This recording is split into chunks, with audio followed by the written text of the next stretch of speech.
था, ताकि I am very sure कि मैं क्या बोलता हूँ वॉरफेयर के बारे में। जो स्थिति है, जो प्रेजेंट स्थिति चल रही है, जो exchange of fire, exchange of projectiles हो रहा है, या ड्रोन्स का आना जाना, उनको ध्वस्त करना, या उससे पहले जो इनिशियल अटैक है, ये जो सिचुएशन है, जो प्रेजेंट सिचुएशन है, पता नहीं क्यों हम इसको स्वीकारने को अभी तक तैयार नहीं है कि वी आर एट वॉर। सीधी सी बात है, वी आर एट वॉर। अब हम जरा पीछे चलें और देखें कि ये स्थिति जो उत्पन्न हुई है, जो 3 दिन पहले ऐसा कुछ भी नहीं था, ये उत्पन्न कहां से हुई? ये उत्पन्न हुई पहलगाम वाले नरसंहार के साथ, cold blooded murder of our citizens. कितने? 26। क्या बता के? कि जाकर ये बोलकर कि जाकर मोदी को बता दो, और वो भी धर्म पर आधारित, एक धर्म विशेष को चूज करके। ये पूरी प्लानिंग के बाद ये हमने रिटेलिएट किया गिवन, लेकिन रिटेलिएशन में हमारा एम क्या था? हमने पहले दिन 9 टारगेट्स वी एंगेज्ड, और जिस पे हमने 24 हमले उन 9 टारगेट्स पे करे, और जो टेरर इंफ्रास्ट्रक्चर रिलेटेड ही थे एग्जैक्टली। लेकिन अब हम कोरिलेट करें पहलगाम के बाद के हमारे माननीय प्रधानमंत्री जी की पहली पब्लिक रैली, जिसमें उन्होंने हिंदी से स्विच ओवर करके इंग्लिश में पूरी दुनिया को एक संदेश दिया था, जिसका आशय ये था कि हम इसके बाद जो बदले की कार्रवाई करेंगे इस एम के साथ करेंगे कि आतंकवाद का समूल नाश करेंगे। बिल्कुल। और देखिए वो मैसेज कैसे काम भी आया है अमेरिका की तरफ से। आपने देखा, एक तो ये ख्वाजा आसिफ उनका जो मंत्री है, इसने अपनी भद पिटवाई जब जाकर विदेशी चैनल को इंटरव्यू दिया, वहां पर खुद ही कह दिया कि मुझे ये सब जानकारियां जो वो इंडिया के बारे में गलत जानकारियां फैला रहे थे कि मुझे सोशल मीडिया से मिला। आज उनकी ऐसी भद पिटी है कि उनके अपनी ही एक सांसद उनके बारे में क्या कह रही है ख्वाजा आसिफ के बारे में, जरा सुनिए। इस बीच आपको बता दें, कोलकाता और हल्दिया पोर्ट की सुरक्षा बढ़ाई गई है। अलग अलग जगहों पर लाहौर कराची एयरस्पेस बंद नहीं था, इसकी जानकारी वहां दी गई है। और भारत में देखिए तमाम एहतियाती कदम उठाए जा रहे हैं। यानी एक तरफ एक ऐसा देश है जो आम नागरिकों की आड़ में छिपने की कोशिश कर रहा है, नागरिक विमान बंद नहीं कर रहा है, और दूसरी तरफ भारत है जो पोर्ट्स में, एयरपोर्ट्स में, हर जगह पर मॉक ड्रिल्स, तमाम जो एहतियाती कदम है 10 से 14 मई तक सभी स्टाफ के भी हल्दिया पोर्ट में, कोलकाता पोर्ट में सुरक्षा बढ़ा दी गई है। ये तमाम जानकारी हम आपको देते रहेंगे। जल्दी से अपनी बात पूरी कीजिए। अपनी बात कंप्लीट करना चाहूँगा। हमने जब पहली स्ट्राइक करी, 9 टारगेट्स एड्रेस किए विद 24 वेपन्स।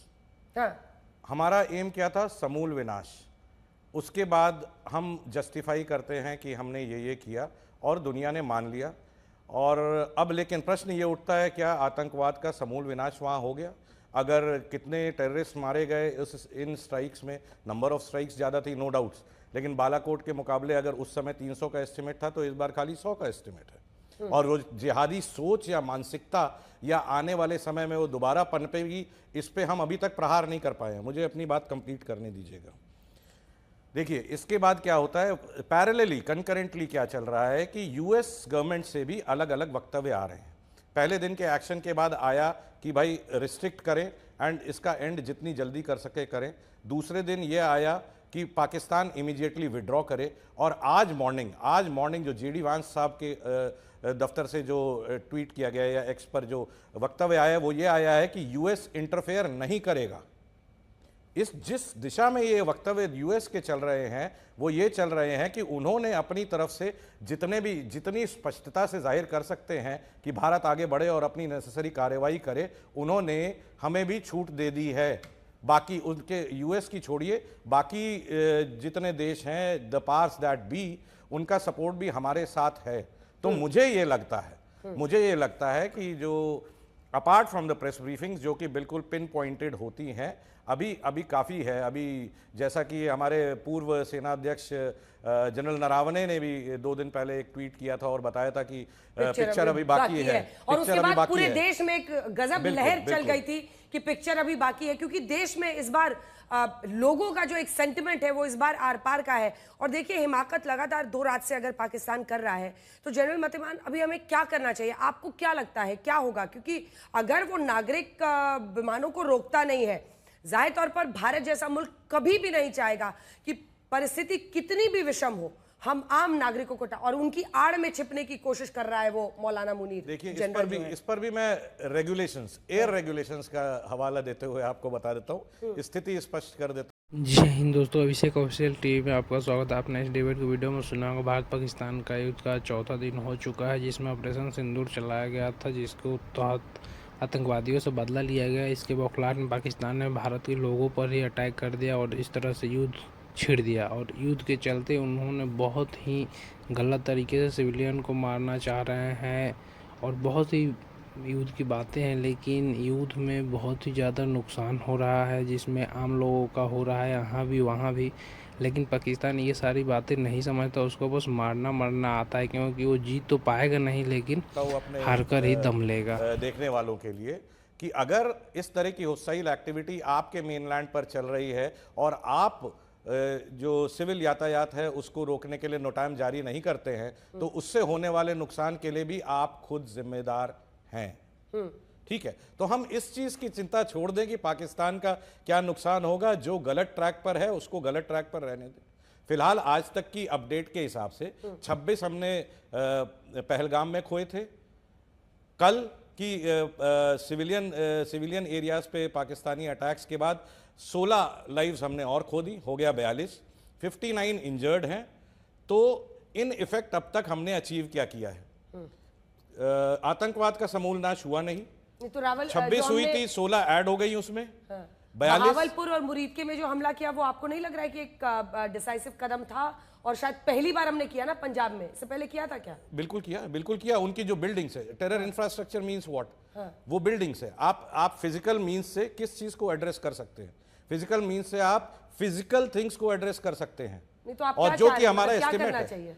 हमें ये करना चाहिए जो बहुत उससे पहले से, immediately after Pahalgam attack, various retired generals, various chief सब एक मत थे इस बात पर कि जब तक Pakistani army which dictates the term to the Pakistani state, उसकी रीढ़ की हड्डी उनकी कौम के सामने नहीं तोड़ी जाएगी, उनकी साइक बदलने वाली नहीं है। रीढ़ की हड्डी वो बिल्कुल तोड़ी जाएगी। पिछले मैं बताता हूं कैसे। जो मिलिट्री एक्शन से ही तोड़ी, जाहिर सी बात है, मिलिट्री एक्शन से ही तोड़ेंगे। और ये उनको ही करना है, फैसला उन्हीं का होना है। एक बार फिर से जो तस्वीरें हैं और जो तमाम खबरें अपने दर्शकों को बता देते हैं सीमा के हालात पर। एक तरफ सेना प्रमुखों से आज रक्षा मंत्री ने जब बातचीत की है, उस तस्वीर के बारे में जरा आपको बताते हैं, क्योंकि उसको लेकर भी देश में बहुत चर्चा है इस वक्त। तो एक बार तस्वीरें दिखा दीजिए मेरे साथ स्क्रीन पर। ये देखिए, ये जो तस्वीरें हैं, इससे पहले भी प्रधानमंत्री नरेंद्र मोदी के सामने सीडीएस हो, तीनों सेनाध्यक्ष हो, 29 अप्रैल को उन्होंने बातचीत की थी। और फिर 9 मई की तस्वीर हम आज की दिखा रहे हैं, जब रक्षा मंत्रालय में ये बैठक हुई थी और तमाम लोग वहां पर मौजूद थे। एक कॉम्बैट ड्रेस में तो थे ही, लेकिन इसी के साथ जो मोराल होता है, आप देखिए, एक देश की सेना का मोराल जो बढ़ता है, क्योंकि इन लोगों के कंधों पर यह जिम्मेदारी है कि संयम के साथ समझदारी वाले फैसले लिए जाएं। क्योंकि देश को हमने देखा है, चाहे वो रूस यूक्रेन में जंग है, वो लंबे वक्त तक चल रही है, इजराइल और फिलिस्तीन के भी जंग है, लंबे वक्त से चल रही है।